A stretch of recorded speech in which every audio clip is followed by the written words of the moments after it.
Everybody, and welcome to the Daily Objective. I've got Mark with me today, and we're talking about kind of a continuation of yesterday's topic where we were talking about the right being split over Israel. Today, we're going to be talking about the splits in the left surrounding Israel, particularly the Democrat Party, but maybe I'll have a little bit to say about what's going on in the UK as well. I'm going to start us off with the news briefing as always, and then we'll move on to the main topic. So we're in day 45 of the war. The death toll for the IDF's operation in Gaza has risen to 66, unfortunately, and the Gazan Health Ministry is reporting that death tolls amongst Gazan citizens is about 13,000. And there's obviously some question about whether those figures are reliable from the Gazan Health Ministry, but those are the figures as we have them right now. The news today has been dominated largely by kind of humanitarian affairs, as it often is. We've, in the last week, seen conflict being going on in the Al-Shifa hospital, and the news today has been concerned with premature babies which have been taken out of the NICU unit in Al-Shifa and taken into Egypt. Initial reports that it was 31 premature babies, and that was actually lowered down to 29. There's not been an explanation for why there's been a change in numbers. Perhaps there was a miscount, or perhaps some were left behind. We're not really sure. This also comes as fighting has intensified in the north of Gaza, particularly airstrikes surrounding another hospital, the Indonesian hospital. There was an airstrike on the Indonesian hospital today, which killed 12 people. And then the other thing that was majorly in the news was a hearing in the Knesset today concerning a piece of legislation for passing the death penalty for terrorists. And the hearing involved family members of hostages who are being held in Gaza becoming before the members of the Knesset and saying, please don't pass this legislation. We're concerned that there's going to be repercussions for our family members if the death penalty is passed for terrorists. And that's not especially noteworthy, but in response to that, a member of the Knesset called, and I hope I'm going to get the name right, called Savika Fogel, stood up and started shouting at the families of the hostages and saying that in urging them not to pass this legislation, they were representing Hamas more than they were the state of Israel. And that, and he shouted at a particular a family member, and said, "You have no mandate over pain." I think the idea being that you're here pleading kind of suffering due to your family members being held hostage, but actually we're all suffering, so please don't try and use that. Supposedly, this member of the Knesset comes from a far-right party. I don't really have a good grasp of the Israeli political spectrum, so I'm not sure, but that's how it's being reported in the news anyway. So as always, when far-right comes up, take it with a pinch of salt, but I think there might be some, unsavory political parties in the Knesset in any case. And that's the major topics which have been in the news. So Mark, why don't you start us off? We're talking about divisions in the Democrats around Israel and Hamas. Yeah, so as you might know, the left is commanded by an oppression narrative, which creates some interesting conflicts within their party, because the most extreme or consistent members of the left are going to follow the oppression narrative, which means that they're going to be rooting for Palestinians, rooting for Hamas as not as a terrorist organization, but as a liberating force, and against the Israelis. And many of the people, predominantly in the Squad, for example, have come out publicly in favor of Hamas and publicly against Israel. One of them was censured, of course, for her terrible anti-Semitic comments, but others have not been and probably should be. So there are some conservative members of the Democratic Party who are aligned with Israel and more pragmatic in their response to what's going on today. But the rift is growing between them at a pretty rapid rate. And in America, I think the pro-Palestinian rallies, the anti-Semitism that seems to be taking our country by storm is pushing the weight on the side of the pro-Palestinians, I think, in that party. And so, as an outsider, tell me, is it, because my guess would be that as a voting bloc, the American Jewish population would mostly vote Democrat. I might be wrong in that, and I would wager that the Democrats are probably quite concerned about losing that support for the coming elections. And I read a little article on NPR just to get a sense of this, and my impression was that there's a kind of big feeling that the Democrats have let us down from the Jewish population.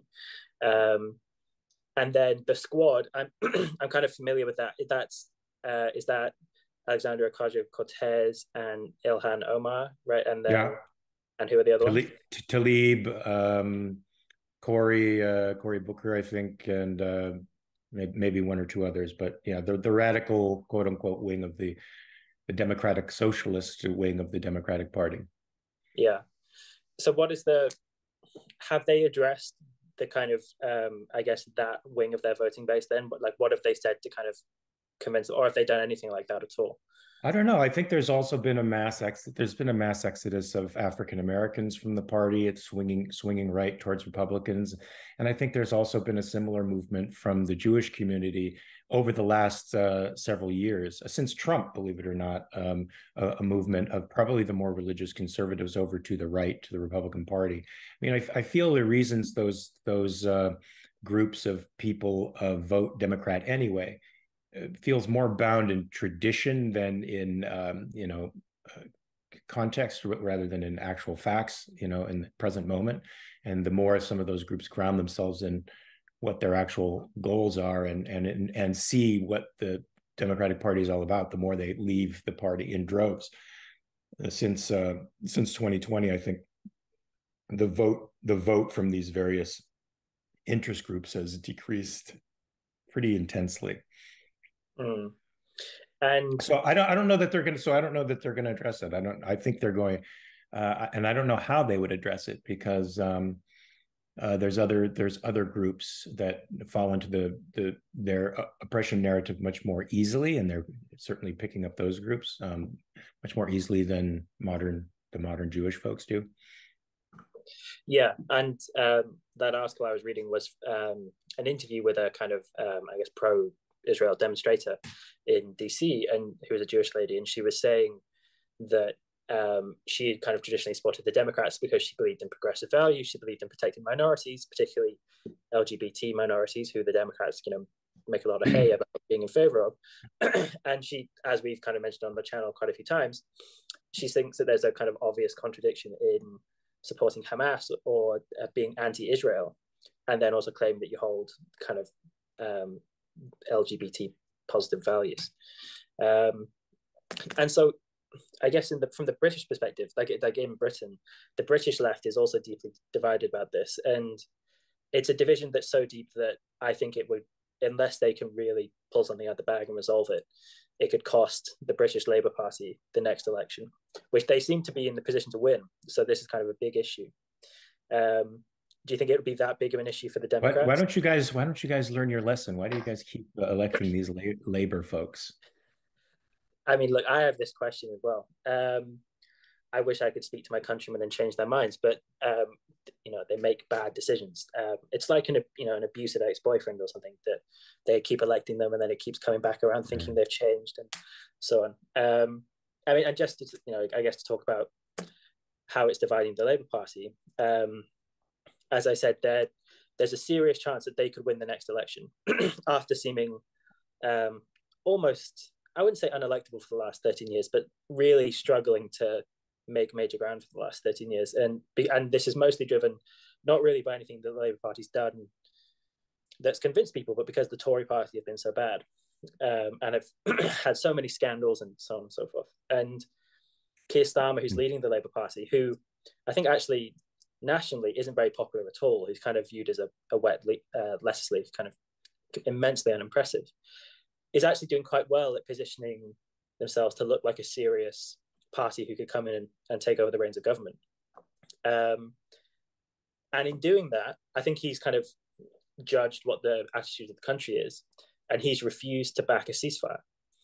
And that, I think, is quite savvy, because if he did back a ceasefire, I think that would really kill a lot of their chances.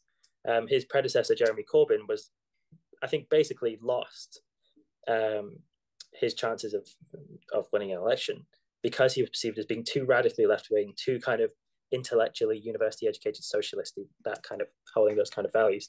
And he was, of course, pro-Hamas. And so I think they want to kind of run as far away from any perception that they're anti-Israel at all, or doing anything that could favor Hamas. And when Keir Starmer said why he's against a ceasefire, it's because a ceasefire would favor Hamas, and that's good. And he's, I think, doing that with an eye to the next election. And so, but what has happened as a result of him doing that is that there's been resignations from the Labour front bench, lots of internal criticism from the Parliamentary Labour Party, and then on the local level, in local councils, Labour members have resigned, have formed their own independent socialist groups, and it's been a big issue. And unless he can kind of pull it together and show to the country that they are somehow unified, or he's dealt with this in some way, I think it could actually cost him the election, which it seems like he's going to win. So do you think, so is Joe Biden panicking about this? Do you think in the same way? No, I think Joe Biden is holding that center line where he's supporting Israel, but also trying to hold out an olive branch to Hamas. So he seems like he's satisfying both wings of his party. I've never seen a Democrat take a backward step, to be honest with you. I don't see them ever apologize for errors that they make. The Squad certainly as the most consistent philosophically. Members of the Democratic Socialist wing now, we can openly call it that, because they openly call themselves that. I've never seen them take a backward step. So, and you know, I don't know how your culture is, but our culture, millennials and Gen Zers are so steeped in oppression culture and colonialism and linking colonialism to Western civilization and to abuse, that they are, the Squad and the Democratic Socialist pro-Hamas wing seem to be one step ahead of the culture in a sense. So I don't see them standing down. I mean, one was censured already. I don't see her standing down. Maybe I'm missing something. And the other ones have been just as strident and unapologetic about their moral perspective. And I think that's actually what gives them strength. I think they'll push the argument further left by their intransigence. Mm. And then just because when you say that she was censured, what do you mean by that? Because I'm not aware. Yeah, so the Senate censured her, which is a sort of penalty, it's sort of a slap on the wrist. It's an official blot on your record. But I don't know that it has any political repercussions or whether that will have any effect on her constituency, who likely voted for her because she is who she is. So yeah. They may be in total agreement with them. And the pro-Palestinian folks are really huge conspiracy theorists. You know, they think the Jews are behind the government, and the censuring of the government of her terrible anti-Semitic slurs would just seem, and the fact that she was on a secret pro-Palestinian group, I think, as well, would probably be a moral check in on their box as far as they're concerned. So it's a gesture that I don't think it has any meaning politically. So what had she, when you say, so she's been anti-Semitic, has she been anti-Semitic in the Senate? She's on social media. She's been very incendiary, and she's gone to pro-Palestinian rallies and been very incendiary at the pro-Palestinian rallies. So I don't know that she's spoken in the Senate directly and made these comments directly in the Senate, but certainly publicly. Okay, so then I guess my impression is that, this is actually different to what I was expecting, is that she's not going to be, so she's been reprimanded by the Senate, then she's received this censure, but is she going to be reprimanded by the higher ups in the Democratic Party? Is it going to be more difficult for her to kind of achieve office, ministerial position? I mean, one of the reasons the Squad is freaking out is because there are people in the Democratic establishment, the political establishment in general, who are saying that they should be challenged in their elections now, their primary elections, and so they are starting to panic a little bit. But I don't know if that's all hot air. I don't know. I don't know what any of that means. Is that going to mean that the Democratic Socialists have we're experiencing their sunset now? They're going to be ousted out of office and replaced by somebody more moderate? I don't have faith that that's going to be the case. If anything, I think these guys play the victim narrative so well that they'll play that narrative right into beating any opposition in the primary, or even the idea that they should be primaried out. Yeah. And although so you're an actor, obviously, and you must have spent much bit of time around Hollywood and actors and so on. And so you must, I guess, interact with a fair amount of people who vote Democrat, consider themselves Democrats, and so on. And I just wanted to ask you a question, I guess, contrasting to the British Labour Party, because I think the average Labour voter it's not clear to me whether they would be pro-Palestine or pro-Israel. I think they'd be split fairly evenly. The ones who would be pro-Palestine would be very pro-Palestine. Like, it wouldn't just be that, I support a two-state solution and so on and so forth. It would be that they would fully view Hamas as a legitimate government ruling over an oppressed people who are occupied by the Israeli government. And then there would be some kind of, it's a contradiction, I want to say more conservative Labour voters, but kind of less radical ones who would kind of want to support Israel, perhaps out of a kind of, again, I think there's a kind of paternalistic attitude among some British people about Israel due to Britain's role in creating the state of Israel. But so when you've interacted with Democratic voters, then do you think, like, what's your gauge of their position on this? Are they rabidly pro-Palestine? Because my impression is probably not. I'm trying to think of people that I know in the industry. I haven't really talked too much about this particular issue. I imagine there's some pretty deep divisions in Hollywood as well, because there's a lot of Jewish folks in Hollywood and the creative elements of Hollywood who are pro-Israel and feel justifiably upset by all the anti-Semitism going on out there. And there's plenty of extreme left-wing socialist oppression narrative type folks out there, particularly in acting, probably, who follow the pro-Palestine narrative. I haven't really, we've been on strike during this time and only just now getting back to work. So I haven't really spoken to anybody on the set about how they feel about the current events. Because I say that my impression is that the average Democrat voter wouldn't be very pro-Palestine, but maybe they would be. And maybe because actors nowadays, I mean, I don't want to maybe take it off into acting if you don't want to talk about it, but my actors seem to take, I guess, more radical political stances nowadays than they maybe ever have before. And maybe because of the strike, we haven't been seeing that. But I would be expecting more than we have seen, to see more radical displays from kind of Hollywood in favor of Palestine. Whereas actually, I mean, they're probably afraid of stepping into that morass. It's messy. I mean, what actors have always been is feelings oriented, and the side that presents the greatest show of compassion is probably the side that they're going to go after, or the side that seems to be the most oppressed or fighting for justice, in those broad terms in their mind, as from the altruist perspective. They're going to get their backing, right? So in the 40s and 50s, the 30s, 40s, and 50s, what ideology was huge in Hollywood? Socialism. I mean, even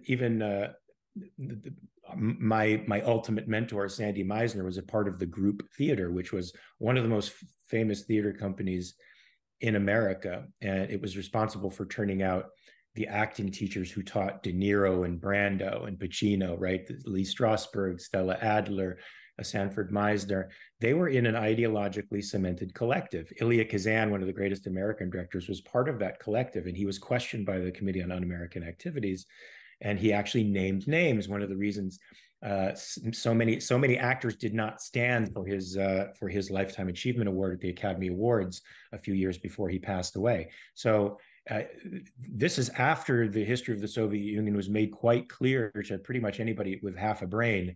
Many actors, including Ed Harris, didn't stand for Kazan because he named names. And those are old-time folks. Now, imagine millennials and Gen Xers who've been educated into a particular type of cultural Marxism. They're going to feel more of an affinity for the Hamas situation because Hamas does something very interesting in their PR campaigns. They appeal by pictures, right? We know that pictures aren't an argument, but they throw these pictures out there for the concrete bound mind that exists out there on social media and even in Hollywood. Those are very troubling. It pulls at their heartstrings, and they let that carry them away. So I think that if you don't see many actors engaging the way they normally would in other social politics, like with Trump, for example, Trump's an easy target, especially for their side. But if it's sticky, if it's messy, if it's going to get him in a hotbed of trouble that they won't be able to easily get out of, I don't think most of the actors would even enter the fray, to be honest with you. Mm. But it's a good. I'll read out the super chats, but it's a good point, I guess, that you made, that the Democrats view themselves as being pro the oppressed. And although there's a contradiction there, I was going to ask: do you think there's any way that people could make headway with Democratic voters by kind of turning that dynamic around? Because the way it's going at the moment is that the Palestinians are the oppressed, the Israelis are the oppressors, and so on. Do you think there's any way that they could shift it so that it could, like, you could do it so that Israel is surrounded by hostile neighbors who wish to oppress Israel and who act hostilely against Israel, and fund Hamas to kill Jews and to try and destroy the state, even though they haven't taken action themselves to invade Israel for many decades. Do you think there could be any purchase in trying to turn around that, or is that a fruitless endeavor? Do you think that would be self-defeating ultimately? Well, those are facts you're talking about, and those facts have existed since the beginning of Israel, and they haven't seemed to matter to these folks because their feelings are immediate and accessible, and that's what they trust over the facts. The facts are abstractions to them. They could care less about that.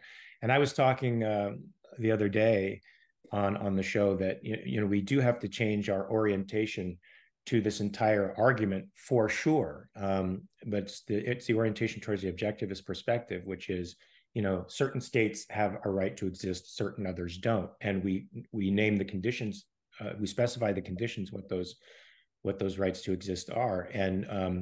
And Israel likewise, falls under our metric of a state that should, exist, that stands for Western civilization, progress, science, individual rights, and perfectly like every other state that claims to follow individual rights, but nonetheless, there's no other state in the region that can do that. Unfortunately, that's an abstract argument, and it doesn't connect with people's emotions. And you can't convince people who've been steeped in colonialist narratives and anti-Western civilization narratives that the big, powerful, rich Jews are somehow oppressing the poor, benighted Palestinians, and that somehow they are the victims of all these other basically poor nations. They're just not going to turn them into the visuals aren't there, and that's the level that they think on. Sure. So let's just read out some super chats. We've got 99 cents from Bonnie. Thank you very much, Bonnie. And then $2 from Frank Grail, who said that Geddy Lee and Gene Simmons are vocally pro-Israel. I know Gene Simmons is from Kiss, right? I don't know who Geddy Lee is. Geddy Lee is from Rush. Oh, okay. All right. Also pro Ayn Rand, I might say. Yeah, that's true. I haven't listened to much of Rush. Have you listened to a lot of Rush? Sure. Yeah. I've listened to I think they have a song about Anthem, right? Do they have any other good ones that you'd suggest? Yeah, listen to 2112. Listen to the album 2112. Okay, cool. Yeah, it's interesting. I don't know much of the history of that band. I guess, we're digressing from the topic, I guess, but it'd be interesting how they kind of got influenced by Ayn Rand. I guess just reading the books like everyone else. So that must be the answer. Yeah, I know the best thinkers about liberty seem to be coming out of Canada. Oh, are they Canadian? Okay, there you go. Canadian. I'm ignorant. Ridpath was Canadian too, right? And Peikoff. Yeah. And Onkar Ghate as well. So Onkar Ghate. See, they're all coming out of Canada. Yeah, Canada must be doing something right. I don't know what it is. Maybe it's all the poutine that they eat. Well, they saved the world at one time, believe it or not, and maybe they'll do it again with some of these thinkers. William Stevenson wrote a book called A Man Called Intrepid, that's about the super spy who united Canada, Europe, and America in their spy war, espionage war against the Nazis, and all of the things that he accomplished. It's pretty cool. You should see it. Oh, cool. What was that called? Read the book, A Man Called Intrepid. Okay, that does sound cool. So we've got the upcoming shows for today at 6 p.m. We've got the reality show, which is titled Institutional Islamophobia Within the Labour Party. So I guess we'll kind of be expanding on a little bit of what we've been speaking about today. And then at 7 p.m., we've got a new video on the Briefly Objective from Kirk Wilcox called Why a Ceasefire Would Cost More Lives. So you guys should all go check those out. So just before we go, I mean, do you have any final comments or views on the future of the Democrats and anti-Israel sentiment? I don't see it going away anytime soon. Like, the oppression narrative isn't going to go away anytime soon. I think it'll gain steam a little bit. The uglier the war gets, the more steam it's going to gain. And lots of people who are conservative Democrats, I think, are going to feel the push from social media to press Israel for a ceasefire, some kind of resolution to the hostage issue. And I don't know that the Hamas is going to be eliminated the way we'd all like them to be. I don't have the best predictions here for that. I don't have that much confidence in our culture, in its ability to deal with evil. So I think things will continue along their course. Yeah, I suspect you're right. I've never thought of myself as a pessimist, but anyone who's watched any of the shows I've been on recently will probably think I am an awful pessimist, because at least I'm an awful pessimist about this issue. The response in the West has just been so terrible and confused and sort of misguided that actually achieving a proper resolution to this, I don't see how we're going to be able to do it. I don't know how we defeated ISIS, for goodness sake, when we're so mixed up. Yeah, I don't know that we actually did, since we didn't destroy the ideology itself. It's still prevalent, it's still popular, and I mean, it's gaining ground especially in the left. If you have leftist females putting on hijabs and gay women putting on hijabs in the name of solidarity with Palestinians, you're seeing people who are courting an oppression narrative to their own demise. So it's so irrational. We live in a totally irrational culture. It's hard to think that we're going to get on track anytime soon. Yeah. Just before we go, I guess my final comment I'll say is that something that's come to mind a lot recently was the response to the killing of Osama bin Laden. This might be because of his letter to America, which went viral in the last weeks. But I don't know if this happened in the US, but in Britain, when he was killed, a lot of people, particularly I have to say on the left, I don't want to be unfair in singling them out, but I think it was mostly people on the left, were lamenting his killing. And they were lamenting it in the sense that they were saying, oh, he should have been captured and brought back to the UK or America and put on trial. And what a fantastic advert for Western values it would have been. And it's like, you don't concern yourself with Western values at any other time. And now you're hand-wringing about the fact that in a sense, our Muslims are killed in a warfare situation. And those people who are making that point, I think although they must, the thing that caused them to be like that must have been that all along. I don't know, they signaled the fact that we kind of will never be able to succeed in these kind of issues, so long as that kind of, I don't know what to call it, kind of naysaying is going on. I think you're right. And I think those bullets that hit Osama bin Laden in the head were two of the greatest blows for Western civilization that have been stricken in the last 50 years. He came out of that room in Pakistan unarmed, knowing that American soldiers probably wouldn't shoot an unarmed man because of our Western values. Well, our Western values actually took us in the other direction, exterminate the bad guys. And I think that is what we need. Where we need to set our sights right now. Absolutely. Well, we'll leave it on that powerful ending. Everyone stick around. TRS is coming up in just a few minutes, so we'll see you all then. And thanks for chatting with me, Mark. Peace. Thanks. Recording stopped.